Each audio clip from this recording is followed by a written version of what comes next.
আজকে খুব সুন্দর একটা জায়গাতে আমাদের বুফিয়া সেটআপ নিয়ে এসেছি। এটিকে সাধারণত সৌদি আরবে ইস্তারা বলে। এই ইস্তারাটি এমন একটি জায়গায় গড়ে তোলা হয়েছে, তার আশেপাশের দিকে তাকালে নয়ন জুড়িয়ে যায়। তো এখানে আমরা গাড়ি থেকে নেমেই কয়েকটি ছবি তুলে নিলাম। এরপর সুবিশাল পাহাড় দেখে এবং পাহাড়ের পাদদেশে এটি নির্মিত। আর পাহাড়ের গায়ে অসংখ্য ছোট বড় নানা আকারের পাথরের খণ্ড। মনে হচ্ছে কেউ হয়তো পাহাড়টিকে ভাঙার চেষ্টা করেছিল। আমি আর আমার সহপাঠী কয়েকটি ছবি তোলার পর আমরা আমাদের বুফে সেট আপ করার জন্য লেগে পড়লাম। এরপর টেবিল বিছিয়ে এর উপর স্কার্টিং আর প্যাটার্ন দিয়ে 7 ডিশ রাখার জায়গা করে নিলাম। আর ওই দিকটাই ব্যান্ড টেবিলে স্পুন আর ন্যাপকিন রাখতে শুরু করলো। তো এখন আমি আপনাদেরকে ঘুরে ঘুরে এই বিল্ডিংয়ের ছাদটা দেখাবো। আসেন, ছাদের কি পরিস্থিতি। ইটের পর ইট গেঁথে শহর তো অনেকেই বানায়, কিন্তু প্রকৃতির বুকে পাহাড়ের কোল ঘেঁষে এমন স্বপ্নের বাড়ি কজন বানাতে পারে। পাহাড়ের গা জুড়ে ছড়িয়ে আছে অসংখ্য ছোট বড় পাথরের টুকরো। আদিম, রুক্ষ আর অপরূপ এই পাথরের দেয়ালই যেন বাড়িটিকে জড়িয়ে রেখেছে এক পরম মায়ায়।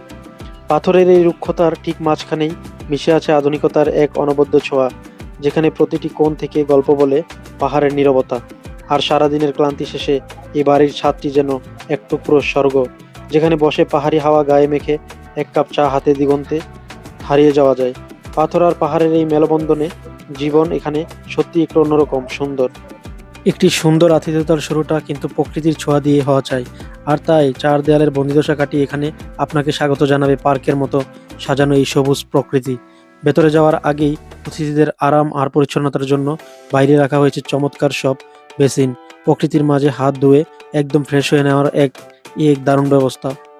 চোখ জোড়ানো এই বাগানের চারপাশ জুড়ে ডালপালা মিলেছে হরেক রকমের ফলের গাছ। বাতাসে দোল খাওয়া সবুজ পাতা আর ফলের সুবাস যেন নিমিষেই মন ভালো করে দেয়। বাইরের প্রাকৃতিক সৌন্দর্য দেখে যদি মুগ্ধ হয়ে থাকেন, তবে ভেতরের এই দৃশ্যটি আপনাকে আরও একবার প্রেমে পড়তে বাধ্য করবে। ভেতরে আছে একটি ছোট ছিমছাম আর দারুণ পরিপাটি সুইমিং পুল। নাগরিক কোলাহল থেকে দূরে একান্ত নিজের মতো করে একটু রিফ্রেশ হয়ে নেওয়ার জন্য এর চেয়ে পারফেক্ট জায়গা আর কি হতে পারে। ফেরার পথিমধ্যে আমাদের সামনে পড়ল হাইলের সবচেয়ে বড় মসজিদ এবং হাইলের প্রতীক আল রাজি মসজিদ। দেখতে খুব চমৎকার, অনেক দূর থেকে দেখলে এটা আর অনেক সুন্দর দেখায়। বিকেলবেলা আবার এসে বুফের সেটআপটি সরাতে হয়েছে, কারণ তাদের মুড সুইং করেছে। তারা হলের ভেতরে ডিনার করবে না, তাদের ইচ্ছে হলো বাহিরে খোলামেলা স্থানে পার্কের মধ্যে বসে নৈশভোজ করবেন। তাই আমাদের পুরো সেটআপ ভেঙে